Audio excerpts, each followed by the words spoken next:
ሰላም ተመልካቾች እንዴት ናችሁ? እንግዲህ ሰሞኑን ፋርሲ እየሆነ ባለው ነገር እስኪ አንዳንድ ሰዎች ያሉትን ነገር በጣም የሚያሳዝነው መንግስት ለምን ዝም እንዳለ፣ ታዋቂ ሰዎችም ደግሞ በዚህ ዙሪያ ዝምታቸውን ለምን ተመረጡ ባላውቅም አሁንም ተተላሲ ኦርቶዶክሳውያን እንዳለው እኔም በበኩል ሰዎችን አስተያየት እስኪ Today, I stand before you with a heavy heart, as a human being who cannot ignore the suffering of our people. How long will RC suffer? How many more must die? How many more churches must burn? ዛሬ በፊታችሁ የቆምኩት በከበደ ልብ ነው። የሰዎቻችንን ስቃይ ዝም ብሎ ማለፍ እንደማይችል እንደ አንድ የሰው ልጅ ነኝ። አርሲ እስከ መቼ ነው የሚሰቃየው? ሌላስ ምን ያህል ሰው መሞት አለበት? ምን ያህል አብያተ ክርስቲያናትስ መቃጠል አለባቸው? እኔ ዝምታን መምረጥ አልችልም። ይህ ዝም ብሎ ተራ ውከት ብቻ አይደለም። ይህ የታሪካችን የእምነታችንና የሕዝባችን መጥፋት ነው። እኔ የምናገረው ለንጹሃኑ ነው። እኔ የምናገረው ለጠፉት ወገኖቼ ነው። እኔ የምናገረው ስለተቀጠፈው እያንዳንዱ ሕይወት፣ ስለፈረሰው እያንዳንዱ ቤተሰብ ነው። ድምፅ ለሌላቸውና ሰለባ ለሆኑት ጮኻለሁ። እናም በእርግጥ በፍርሃት ውስጥ ለሚኖሩ ማህበረሰብ ድምፅ እሆናለሁ። ከእንግዲህ መናገር ለማይችሉት ድምፄን ከፍ አድርጋለሁ። እኛ ዝም ልንል አንችልም። ለሰላም ለፍትህና ለሰብአዊነት ልንጣራ ይገባል።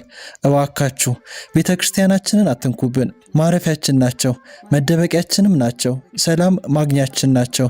እባካችሁ ቤተክርስቲያናችንን ተውልን፣ ልጆቻችንን አትንኩብን። ለኢትዮጵያ ሰላም ይሁን እባካችሁ። ይህ የአርቲስት ማርያማዊት መልእክት ነው። ቤተክርስቲያኖቻችን አካባቢ እየተባባሰ የመጣውን የዜጎች መፈናቀል፣ ግድያና የሃይማኖት ተቋማት ውድመት ተከትሎ የሀገሪቱ የኪነ ጥበብ ባለሙያዎች ዝምታቸውን በመስበር ላይ ናቸው። አርቲስት ትዕግስት በምስሉ ላይ እንደሚታየው በእንባ የታጠበ ፊቷን ይዛ መጽሐፍ ቅዱስና መስቀሏን ጨብጣ በከፍተኛ ሐዘን ውስጥ ሆና ለወገኖቿ ስትጸልይና ስታለቅስ ታይታለች። ልጆቼ ስደት ሲያስነባኝ ማሙ ይገዳደል ጀመር ወንድም ከወንድሙ። አይዞሽ እናት ሀገር ቀን አለው እግዚአብሔር፣ ቀና ያደርግሻል ያቆምሻል በክብር። ዛሬ የምታዩ ጭንቅና መከራ ዳግመኛ ታዩ። እግዚአብሔር ሲሰራ በምን ቀና ልበል? በምንስ ልጽናና?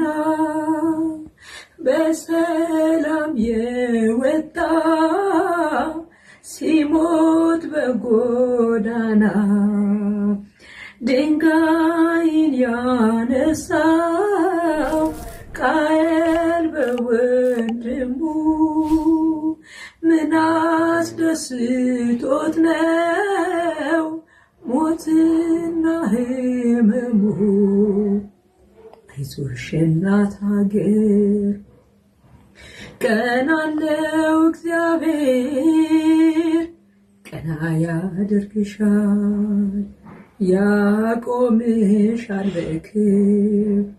ዛሬ የምታዩ ጭንቅና መከራ ዳግመኛ ታዩ። እግዚአብሔር ሲሰራ።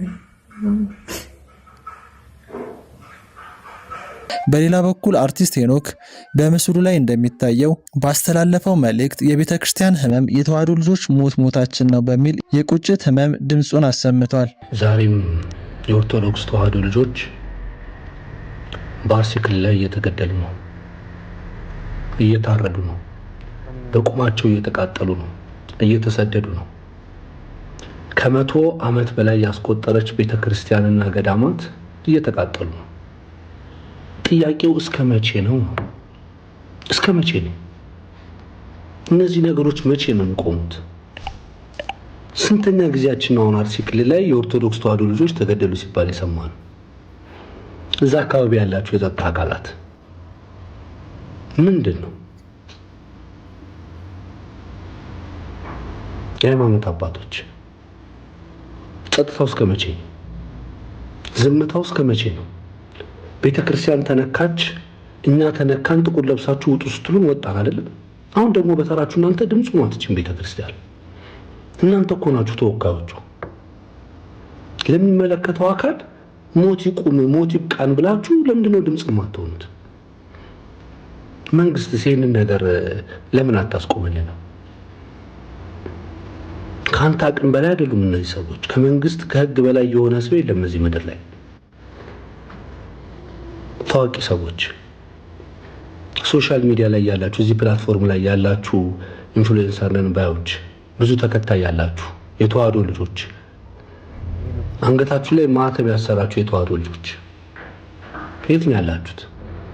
ያንተ ታዋቂነት ያንተ ኢንፍሉዌንሰርነት ለዚህ ቀን ለዚህ ሰዓት ካልሆነ ለምን ቢቀር አይሻልም? የኦርቶዶክስ ተዋህዶ ልጆች በአርሲ ክልል ላይ መሞታቸው ይብቃ ማለት እኮ ከፖለቲካ ጋር የሚገናኝ ነገር አይደለም። ምንም ነገር ከፖለቲካ ጋር እኮ አይገናኝም። ለምን ወጣችሁ ድምጽ ማትሆኑት? ለምንድን ነው ለሚመለከተው አካል ማታደርሱት በድምጻችሁ?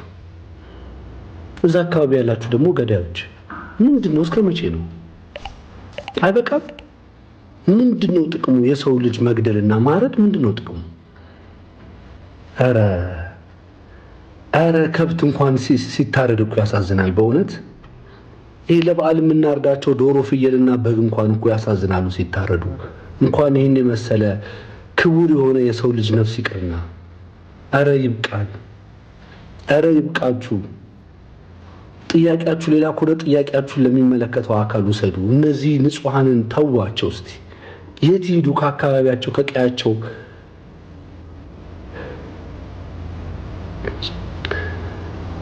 በአርሲ ክልል ላይ ሰማዕት የሆናችሁ ኦርቶዶክስ ተዋህዶ ልጆች እግዚአብሔር ነፍሳችሁን በመንግስተ ሰማያት ይቀበልልን፣ ነፍስ ይማርልን። ለቤተሰቦቻችሁ፣ ለወዳጅ ዘመዶቻችሁ፣ ለተዋህዶ ልጆች በአጠቃላይ መጽናናቱን ይስጥልን። ሌላማ ምን ይባላል?